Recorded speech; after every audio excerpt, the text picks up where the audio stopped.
The Marvel Universe is full of unbelievably powerful cosmic beings. Beings like the original Beyonder. Introduced in the first Secret Wars in 1985, the one from Beyond was the most powerful being to ever appear in the Marvel Universe up to that point. His powers were out of the league of nearly everyone, as shown in Secret Wars 2, with few able to match him. That is part of the reason why the retcon of his origin from the Illuminati miniseries was so bad. The story revealed that the Beyonder was not an omnipotent being from beyond the universe at all, but actually some kind of mutant inhuman, which is supposed to be impossible. So, of course, that combination somehow gave him his amazing powers. It was ridiculous, made all the worse by the fact that Black Bolt knew the whole time. Luckily, this was retconned because of how much people hated it, but with Kamala Khan being revealed as a mutant inhuman, it kinda makes me wonder where Marvel will go with that. From the day of Lucas Bishop's debut in Uncanny X-Men, he was a good guy. Righteous, self-sacrificing, a literal man of the law from the future. Which is why, when we saw his sudden and drastic change to brutal villainy, most fans were left pretty flabbergasted, even if the explanation was clear and out in the open. We knew that Bishop came to the main 616 timeline to stop what was commonly referred to as the X-Traitor. At first, he thought it was Gambit. Then after Onslaught, he thought it was Xavier, but then, 10 years later, Bishop decided once and for all that it was actually the first baby born since M-Day,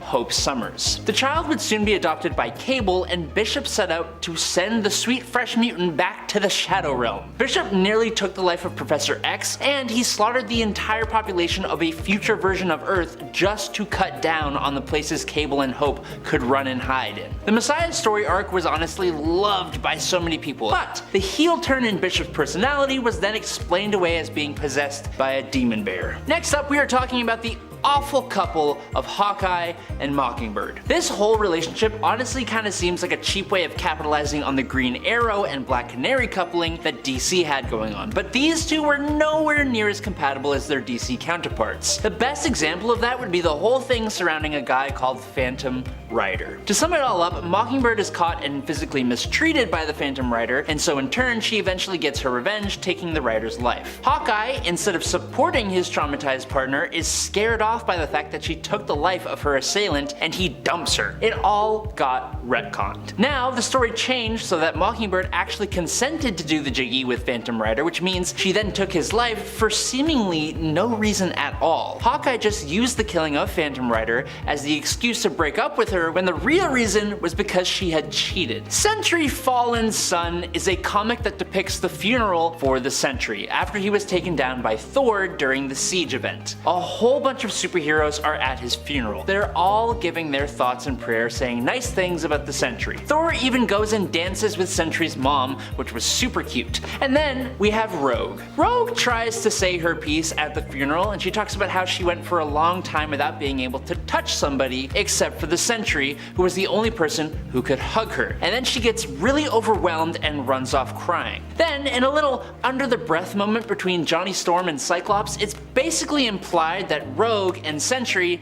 had, they did the thing. It's just super random and super unnecessary and kind of in bad taste, and it's just super out of place. While Jean Grey coming back after the Dark Phoenix saga was one of the greatest X-Men moments of all time, it was still just a little bit convoluted. Basically, it all kicks off when out in space the X-Men were bombarded with cosmic radiation. Jean Grey towed the line between life and death, but managed to return alive by making a sort of pact with the Phoenix Force. Unfortunately, it also eventually led to the Dark Phoenix saga, which told the story of the fall of Jean Grey to Dark Phoenix. After events with the Shi'ar and the X-Men, Jean sacrificed herself in order to save the universe from the Dark Phoenix she had become. Years later, in Fantastic Four number 286, it was revealed that Jean Grey had somehow been alive this entire time, and the being that actually went through the Phoenix and Dark Phoenix sagas was just the Phoenix Force itself that took on the form of Jean Grey. This brought the fan-favorite character back to life, but devalued the whole Phoenix and Dark Phoenix sagas for fans and made people hate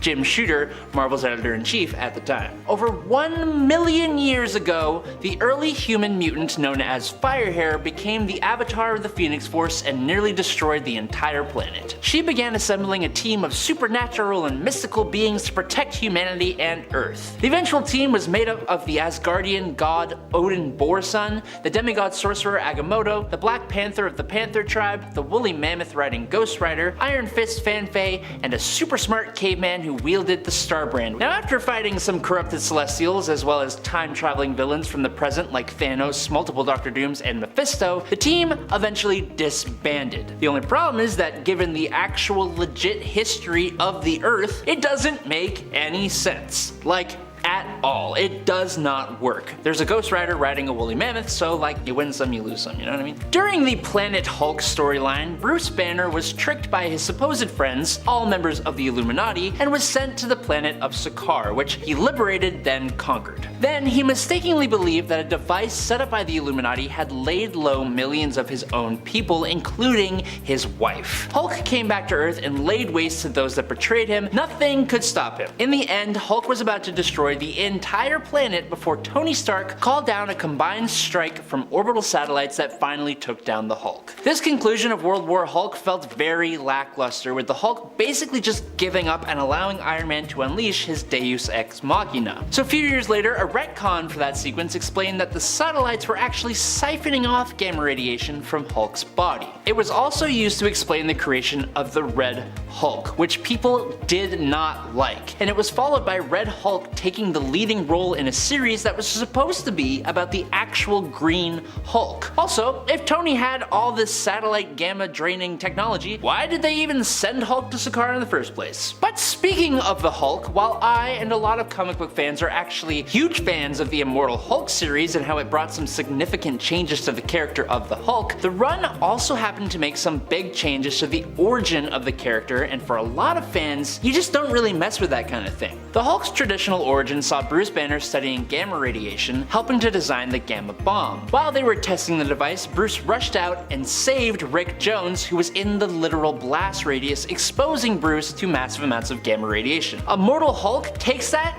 but also makes it supernatural. Now, gamma radiation has magical elements that weaken the barrier between our world and a hell-like place that lies below all others called the Below Place, where the One Below All lives. The gamma then allows the One Below All to turn these gamma mutates into his avatars on Earth. Hulk is the greatest one of them. I kinda like this one, but I understand why longtime fans absolutely do not. The Marvel story's Secret Empire introduced the idea that Captain America, the beacon of hope, was secretly an undercover Hydra super soldier. This Hydra Cap organized the second superhuman civil war, as well as Chitauri invasions on the Earth. He got promoted to director of S.H.I.E.L.D. and influenced the legislation of the S.H.I.E.L.D. Act, which gave S.H.I.E.L.D. way more authority. He then used that power to basically organize a Hydra takeover of America. Steve Rogers revealed himself as not only a longtime Hydra defector, but the Hydra Supreme. Hydra, who had seriously infiltrated S.H.I.E.L.D., began assuming control of key locations and executing anyone who stood in his way. The reveal of Captain America as a Hydra agent completely took readers by surprise. Now Marvel realized and even admitted their mistake, and so the story got retconned to have it so that the character known as Cubic, who was essentially a living cosmic cube in the form of a child, was manipulated by Hydra to create a Captain America who grew up being loyal to Hydra. This Hydra Cap would eventually supplant the real Captain America of Earth 616 until the true Captain America came back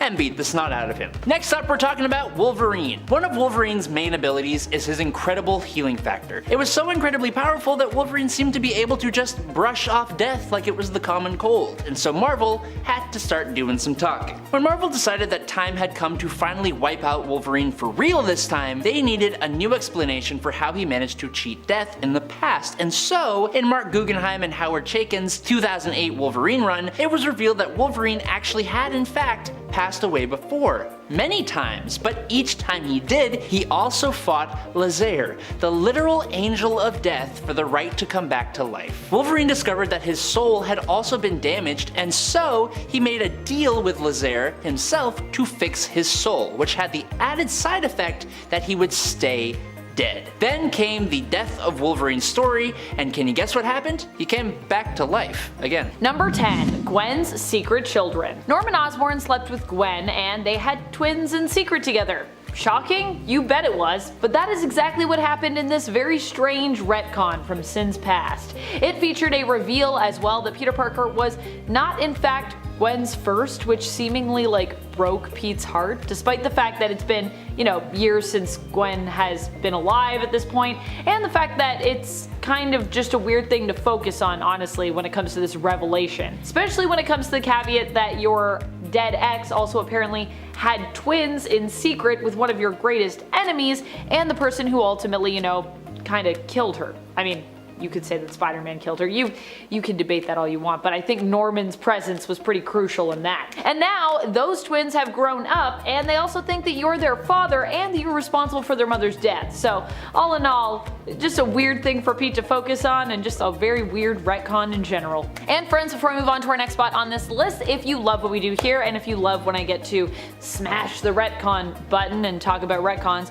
be sure to smash that like button to let us know you like it. Number 9. Kindred's Revelation. As weird as the previous retcon from Sins Past was, the good news is it's been retconned out of existence. Aha! This all happened during the end of Nick Spencer's run on The Amazing Spider-Man on ASM. In ASM issue number 73, which I honestly just collected because of this, it's explained to Norman by his son Harry, or I guess his son's vengeful kind of new demonic form, that Harry teamed up with Mendel Stromm and Mysterio when he was still alive to create an extremely convincing illusion, making it seem as though Norman had slept with Gwen when he actually hadn't. Gabriel and Sarah Stacy were actually not anyone's children, but simply test tube clones created based off of Norman and Gwen's combined genes. Kind of a weird retcon, but also kind of a great one. Number 8. Black Widow's Origins. Black Widow used to be a ballerina. Or at least she used to be. Initially, Black Widow's origins was that she was a ballerina who married the Russian super soldier superhero Red Guardian,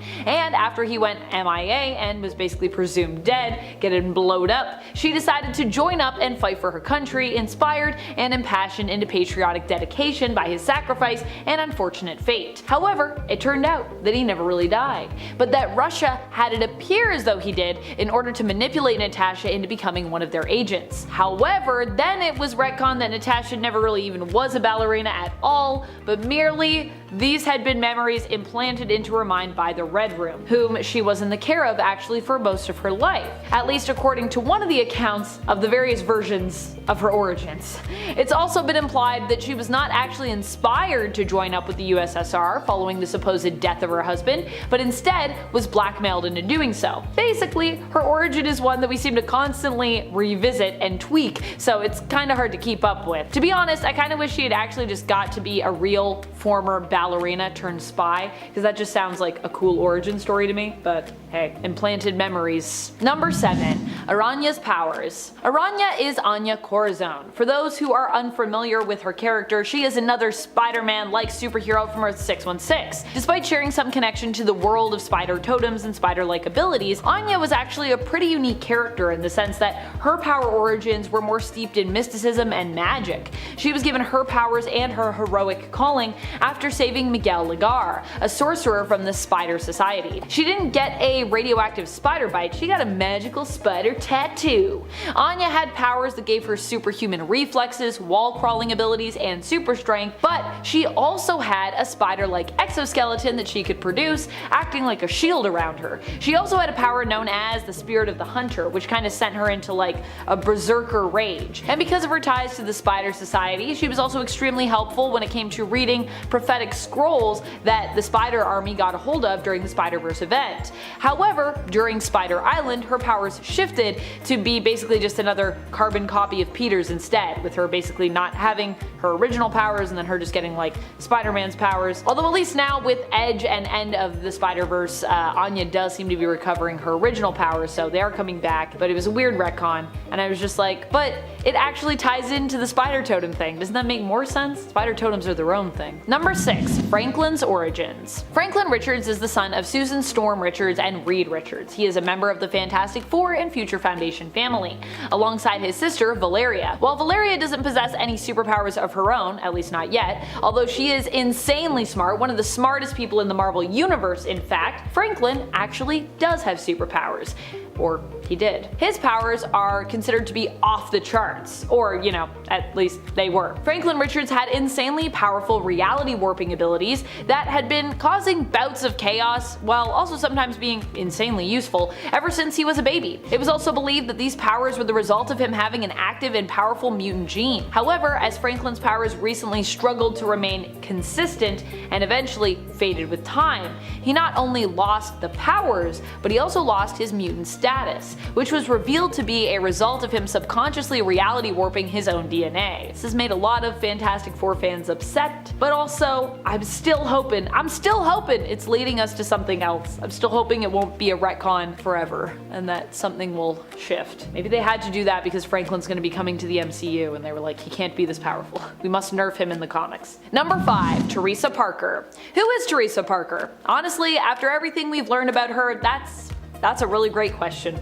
but one that isn't easy to answer. Initially, Teresa appeared in a non-canonical story, but ended up later being brought into the 616 continuity. There she was introduced as the possible mystery daughter of Mary and Richard Parker. Her birth being kept secret after the death of her potential parents, Teresa would be adopted and later would end up as a member of the CIA. As an adult, even she was unsure of her true parentage. It is implied, however, that she was the secret daughter of Mary and Richard, which would make her Peter's estranged sister. Eventually, her and Peter meet and even team up, but after we seemingly have somewhat confirmed her status as a Parker, although even that origin was still pretty shaky, it was later re-retconned that indeed she might not be. Chameleon attempted to manipulate Teresa, offering her alternative origins and even at one point suggesting that she may have come from the Chameleon Academy and be one of their own sleeper agents. Regardless though, Teresa addressed all the confusion of her origins by simply stating that regardless of her natural born parentage, she would always consider herself a Parker. So, hey, at least there's that. Does that make it any clearer? No, but at least we know where Teresa feels she stands. I think that's important. Number 4, Spider-totems. I explain them a lot on this channel whenever we talk about them because honestly, they're kind of weird and most people are like, what's that? What's a Spider-totem? To be fair, I do personally love what they have done as a concept for the Spider-Verse, basically bringing together like all the alternate versions of Spider-Man. So there's that, and I think that is a good part of them. So, okay, what are Spider-totems? Where did they come from? Why? Why? Well, Spider-totems are basically characters who are attached to the great web of life and destiny, who themselves are imbued with fated, spider-like powers thanks to their connection to, in essence, kinda like spider gods, who each represent a different archetype. With the concept of spider-totems, Spider-Man and other related characters with spider-like abilities went from being heroes as the result of a freak, radioactive, accidental spider bite, or some other, freak occurrence, to becoming heroes of destiny and fate. Some people like it, some people don't. But it is a thing that exists, and we must acknowledge. Number 3, Mr. Sinister's obsession. This has to be one of the weirdest retcons around. Although, I'm gonna be honest, I do kinda like this one. Mr. Sinister has always been known for being obsessed with the Summers family, especially Scott. This is seemingly because from a genetic standpoint, Scott Summers and his brothers have the most potential, with Sinister often believing that Scott's genes are actually the key to unlocking the most powerful mutant of all time. Typically, Sinister is a shipper of Scott and Jean together, and even went so far as to create a clone of Jean named Madeline Pryor to ship Scott with after Jean was believed to have died following the Dark Phoenix saga. I do not know where Mr. Sinister stands on the whole Emma Scott ship, however. In Sinister's own origin story as Nathaniel Essex, we later learn that this obsession with Jean and Scott together started before he was even Mr. Sinister really, with him meeting them when they traveled back to the past during a mission given to them by Clan Ascani. So basically, Sinister's obsession with Cyclops is kind of like a time paradox, because he met them as Nathaniel Essex before he met them as Mr. Sinister, but meeting them in their future, his past, made him obsessed with them in his future, their past. Number 2, Silk and Spider-Man. This is a really weird one, but thank goodness we've moved past it at this point, and even Dan Slott has admitted remorse for this weird plot point that was added into Silk's origins, as well as some other initial elements of her character that played into racial stereotypes. He has openly stated that if he even could go back in time, knowing what he knows now and hearing what he's heard from readers, he would have written things a lot differently. Honestly, a refreshing take to hear from a writer when it comes to a weird retcon that was not positively received. Silk is Cindy Moon. She was bitten by the same radioactive spider as Peter and also received spider-like abilities. Due to her and Peter sharing the connection of the same spider, which gave them their powers, she and Peter, for some pheromonal reason, had an uncontrollable desire for and attraction to one another. And I really do mean uncontrollable here. All in all, it was a weird thing that was pretty icky, to be honest, but fortunately we moved past that and the connection no longer makes either spider-based superhero act like a horn dog around the other, so yay. Progress. Number 1. Scarlet Witch and Quicksilver's origins. Well, if you know me, you knew that we were going to talk about this because I must talk about it at every opportunity. Scarlet Witch and Quicksilver have had a tumultuous origins to say the least. Initially, they were the children of Maria and Django Maximoff, who became indebted to Magneto as young mutants after their lives were saved from an angry mob. Quicksilver's mutant powers allowed him to move and think at super speed, and Scarlet Witch's powerful but unpredictable mutant powers allowed her to hex her enemies, and sometimes honestly her allies, even warping reality at times to do so. They were initially portrayed as kinda bad luck powers in the comics, but would evolve to become more seemingly magical, being referred to as chaos magic, and also becoming powerful enough to allow her to warp the reality of an entire universe. We'd learn eventually that the Maximoff twins were not truly the children of the Maximoffs, but were simply adopted by the couple. They were the secret twins of Magda, Magneto's wife, making them, yes, Magneto's children. This would create a tense and interesting relationship between the three, with their family ties shaping much of their personality, complexes, and history throughout the years, and adding a lot of depth to Magneto's character. However, Marvel wanted to bring these two into the MCU. At the time, this was complicated, as Wanda and Pietro were mutants, which put them in a weird contested limbo, with Fox claiming rights to them due to them owning X-Men rights at the time, and Marvel claiming rights to them for film projects due to their frequent attachment to the Avengers, and you know, they've never really been X-Men, so yeah. In order to make it so that Marvel could easily use the twins without it being contested in the MCU, they decided to detach them even further from mutant kind by retconning their origins during the events of Axis, with her alignment accidentally magically reversed as a result of a spell she herself had helped to cast. Wanda used blood magic to torment her own relatives, Quicksilver and Magneto, who were basically trying to talk her down at the time. While this worked on Pietro, it did not work on Eric, proving that he was not really their father. The High Evolutionary provided further clarification in regards to this retcon, with it being explained that the Maximoffs were actually their real parents, with the High Evolutionary merely disguising them as mutants after abducting them and experimenting on them while they were young, which also granted them their powers. Later, Quicksilver would be implied to also possibly be an Inhuman, and Scarlet Witch's powers would be firmly cemented as straight up magic strengthened by her own Romani bloodline and heritage. So nothing mutant about either of them, apparently. So House of M, Avengers vs. X-Men, there's a lot of things that now don't quite make sense. At best, retcons can fix inconsistencies and bad storytelling in comics. At worst, retcons can create inconsistencies and lead to bad storytelling in comics. Unfortunately, these are some of those. As many of you probably know, Marvel seems to love doing this thing where they make you believe a character is a mutant for a very long time and then one day just randomly establish that they aren't and that they never were. Almost every time this happens, people hate it. Wolverine's Lupine era is another great example. Wolverine has been around forever and has been a mutant basically for as long as we've had him. That all changed in 2007 around issue 50 of Wolverine Volume 3. Well, for a little while there, Wolverine was a Lupine, a human descended from wolves. Wolverine was told this by ancient evil Romulus and didn't take it well.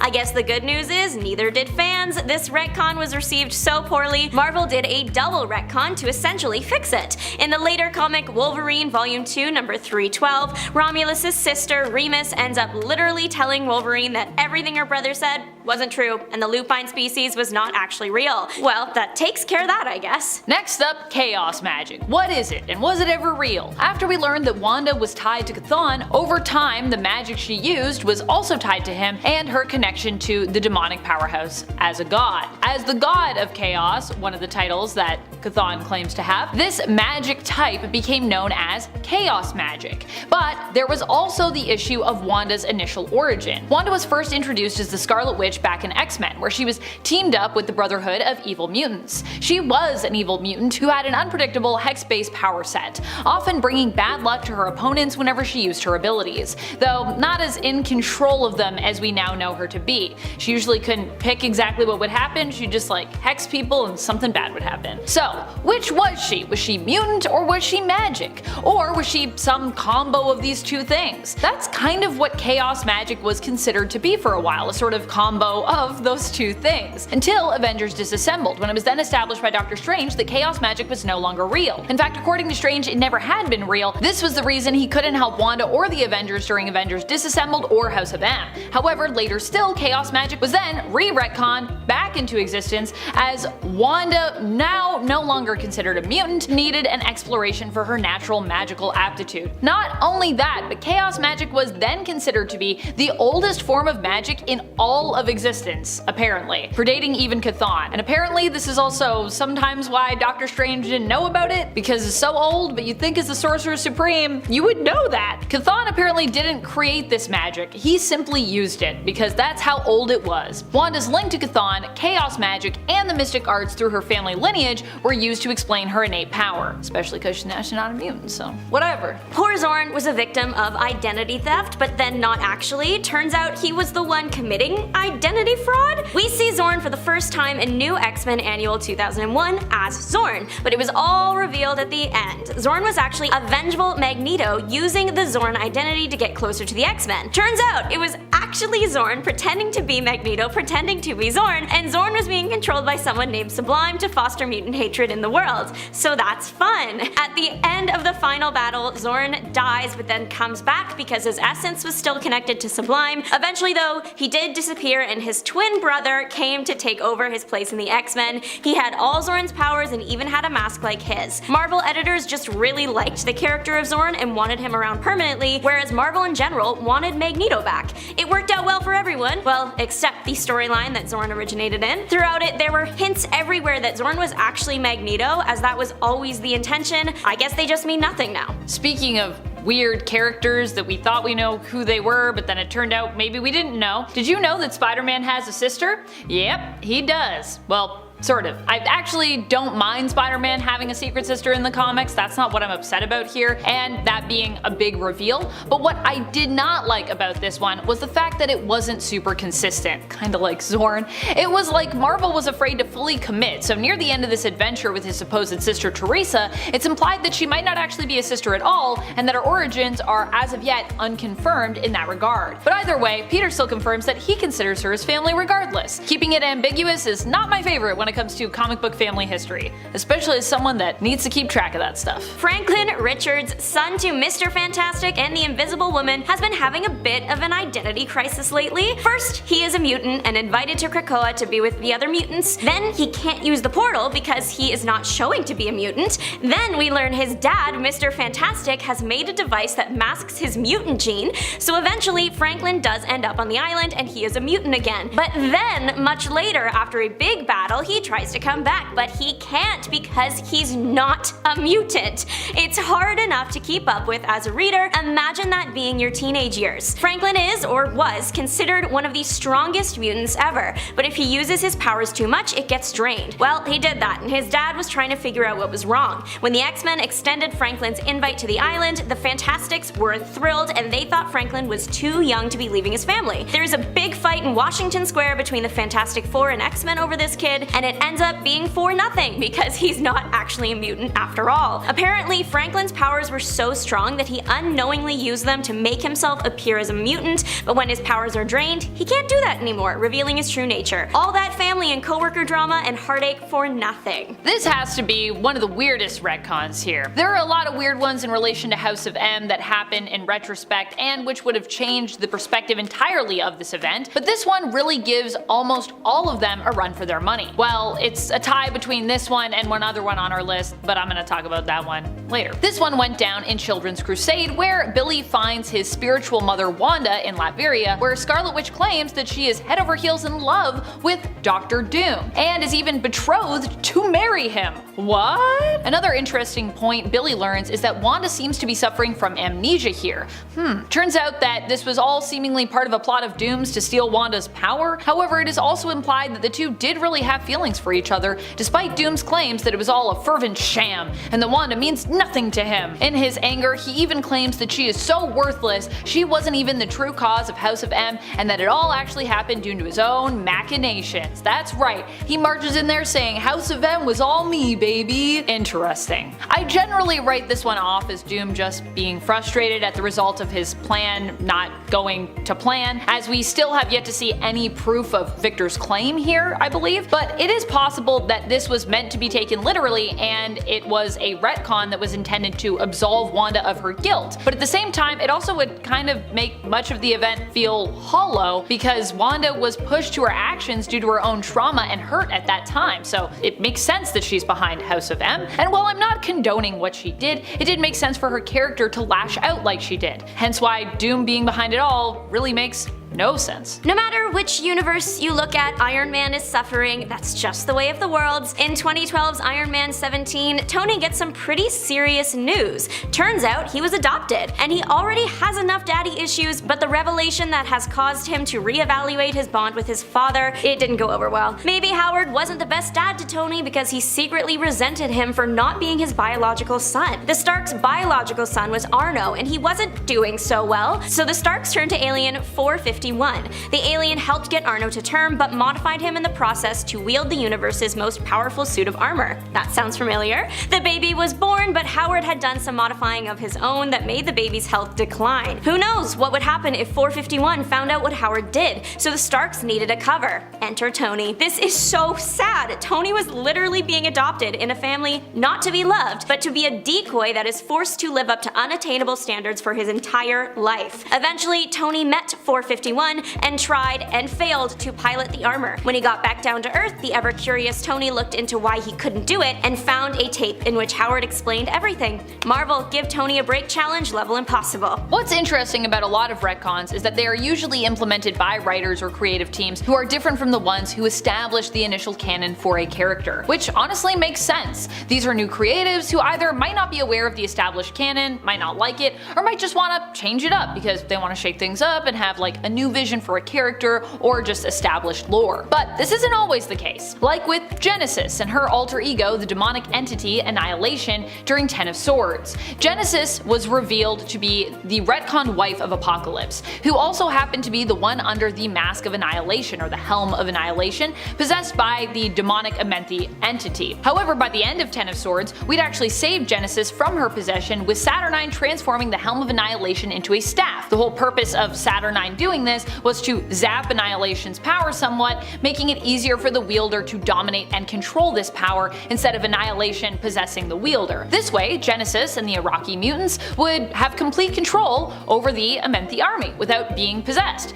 But apparently, this was not actually what happened. In X-Men Red, issue number 12, Genesis is once more under the influence of Annihilation. Again, even though we just did this a few years ago, who, while unable to possess her, is considered to be more of a corrupting force now than ever before, apparently, in staff form. What's worse is this time Apocalypse also wasn't able to stop Genesis by defeating her in one-on-one combat, so Genesis seeks to conquer and invade Arakko. And Apocalypse, while warning and preparing Arakko, says that he's actually got to take a back seat for this one because he already lost in one-on-one combat, so therefore he can't fight again. Apparently that's a thing he does now. We are back with my favorite, Tony Stark. It's time for his villain era, literally. Turns out for a while there in the 90s, Tony was under the control of Kang the Conqueror. This all comes to light in Avengers The Crossing. We don't actually know how long Tony has been under someone's control, but he's been deteriorating the lives of the Avengers for a while, causing financial instability and even going so far as offing people close to his teammates. It's definitely not a look we want to see for the Avenger. When he gets discovered by the other Avengers, there is of course a battle, but Iron Man is hard to beat.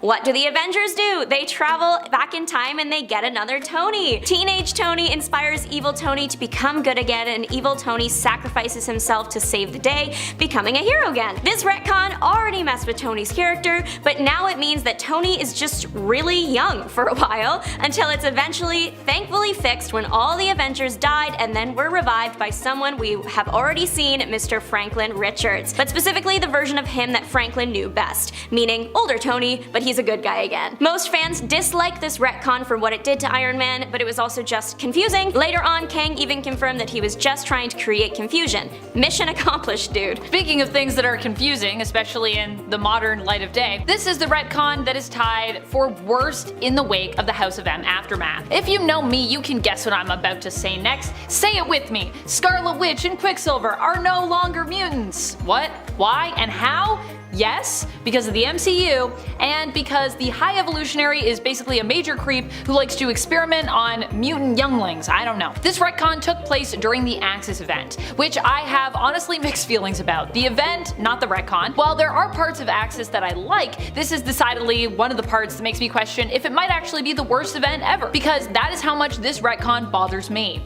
It's not so much about losing Quicksilver and Scarlet Witch from the mutant group, although that does sting quite a bit, but it's about how this retcon made years of established family drama pointless. Scarlet Witch and Quicksilver were proven as not being mutants when we learned they weren't actually Magneto's kids after Wanda attempted to put a curse on her direct family. While Pietro was affected by this, Magneto was not. The good news is that during the Krakoan era, Magneto firmly established that he still thought of the twins, Wanda especially, as his children. Even though they weren't actually his kids by birth, they would always be considered a part of the Maximoff family tree. It's a nice gesture, but I still desperately want this retcon to be undone. Please, Marvel, please answer my pleas, undervaluing him.